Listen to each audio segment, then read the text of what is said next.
KaraokeBooks. The Marvelous Land of Oz. Lyman Frank Baum. Audiobook. Chapter 24. The Riches of Content. When the wonderful tidings reached the ears of Queen Ginger, how Mombi the witch had been captured, how she had confessed her crime to Glinda, and how the long-lost Princess Ozma had been discovered in no less a personage than the boy Tip, she wept real tears of grief and despair. To think, she moaned, that after having ruled as queen, and lived in a palace, I must go back to scrubbing floors and churning butter again. It is too horrible to think of. I will never consent. So when her soldiers, who spent most of their time making fudge in the palace kitchens, counseled Ginger to resist, she listened to their foolish prattle and sent a sharp defiance to Glinda the Good and the Princess Ozma. The result was a declaration of war, and the very next day Glinda marched upon the Emerald City with pennants flying and bands playing, and a forest of shining spears, sparkling brightly beneath the sun's rays. But when it came to the walls, this brave assembly made a sudden halt, for Ginger had closed and barred every gateway, and the walls of the Emerald City were builded high and thick with many blocks of green marble. Finding her advance thus baffled, Glinda bent her brows in deep thought, while the Wogglebug said, in his most positive tone, "We must lay siege to the city, and starve it into submission. It is the only thing we can do." "Not so," answered the Scarecrow. "We still have the Gump, and the Gump can still fly." The sorceress turned quickly at this speech, and her face now wore a bright smile. "You are right," she exclaimed, "and certainly have reason to be proud of your brains. Let us go to the Gump at once." So they passed through the ranks of the army until they came to the place, near the Scarecrow's tent, where the Gump lay. Glinda and Princess Ozma mounted first, and sat upon the sofas. Then the Scarecrow and his friends climbed aboard, and still there was room for a captain and 3 soldiers, which Glinda considered sufficient for a guard. Now, at a word from the princess, the queer thing they had called the Gump flopped its palm leaf wings and rose into the air, carrying the party of adventurers high above the walls. They hovered over the palace, and soon perceived Ginger reclining in a hammock in the courtyard, where she was comfortably reading a novel with a green cover and eating green chocolates, confident that the walls would protect her from her enemies. Obeying a quick command, the Gump alighted safely in this very courtyard, and before Ginger had time to do more than scream, the captain and 3 soldiers leapt out and made the former queen a prisoner, locking strong chains upon both her wrists. That act really ended the war, for the army of revolt submitted as soon as they knew Ginger to be a captive, and the captain marched in safety through the streets and up to the gates of the city, which she threw wide open. Then the bands played their most stirring music while Glinda's army marched into the city, and heralds proclaimed the conquest of the audacious Ginger and the accession of the beautiful Princess Ozma to the throne of her royal ancestors. At once the men of the Emerald City cast off their aprons. And it is said that the women were so tired eating of their husbands' cooking that they all hailed the conquest of Ginger with joy. Certain it is that, rushing one and all to the kitchens of their houses, the good wives prepared so delicious a feast for the weary men that harmony was immediately restored in every family. Ozma's first act was to oblige the army of revolt to return to her every emerald or other gem stolen from the public streets and buildings.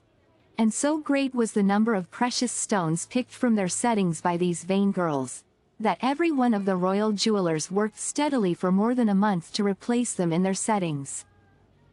Meanwhile the army of revolt was disbanded and the girls sent home to their mothers. On promise of good behavior Ginger was likewise released. Ozma made the loveliest queen the Emerald City had ever known, and, although she was so young and inexperienced, she ruled her people with wisdom and justice. For Glinda gave her good advice on all occasions, and the Wogglebug, who was appointed to the important post of public educator, was quite helpful to Ozma when her royal duties grew perplexing. The girl, in her gratitude to the Gump for its services, offered the creature any reward it might name. "Then," replied the Gump, "please take me to pieces. I did not wish to be brought to life, and I am greatly ashamed of my conglomerate personality. Once I was a monarch of the forest, as my antlers fully prove, but now, in my present upholstered condition of servitude, I am compelled to fly through the air, my legs being of no use to me whatever. Therefore I beg to be dispersed." So Ozma ordered the Gump taken apart. The antlered head was again hung over the mantelpiece in the hall, and the sofas were untied and placed in the reception parlors. The broom tail resumed its accustomed duties in the kitchen, and finally, the Scarecrow replaced all the clotheslines and ropes on the pegs from which he had taken them on the eventful day when the thing was constructed. You might think that was the end of the Gump, and so it was, as a flying machine. But the head over the mantelpiece continued to talk whenever it took a notion to do so, and it frequently startled, with its abrupt questions, the people who waited in the hall for an audience with the Queen. The Sawhorse, being Ozma's personal property, was tenderly cared for, and often she rode the queer creature along the streets of the Emerald City. She had its wooden legs shod with gold, to keep them from wearing out, and the tinkle of these golden shoes upon the pavement always filled the Queen's subjects with awe as they thought upon this evidence of her magical powers. The wonderful wizard was never so wonderful as Queen Ozma, the people said to one another, in whispers, for he claimed to do many things he could not do. Whereas our new Queen does many things no one would ever expect her to accomplish. Jack Pumpkinhead remained with Ozma to the end of his days, and he did not spoil as soon as he had feared, although he always remained as stupid as ever. The Woggle-Bug tried to teach him several arts and sciences, but Jack was so poor a student that any attempt to educate him was soon abandoned. After Glinda's army had marched back home, and peace was restored to the Emerald City, the Tin Woodman announced his intention to return to his own kingdom of the Winkies. "It isn't a very big kingdom," said he to Ozma, "but for that very reason it is easier to rule. And I have called myself an emperor because I am an absolute monarch, and no one interferes in any way with my conduct of public or personal affairs.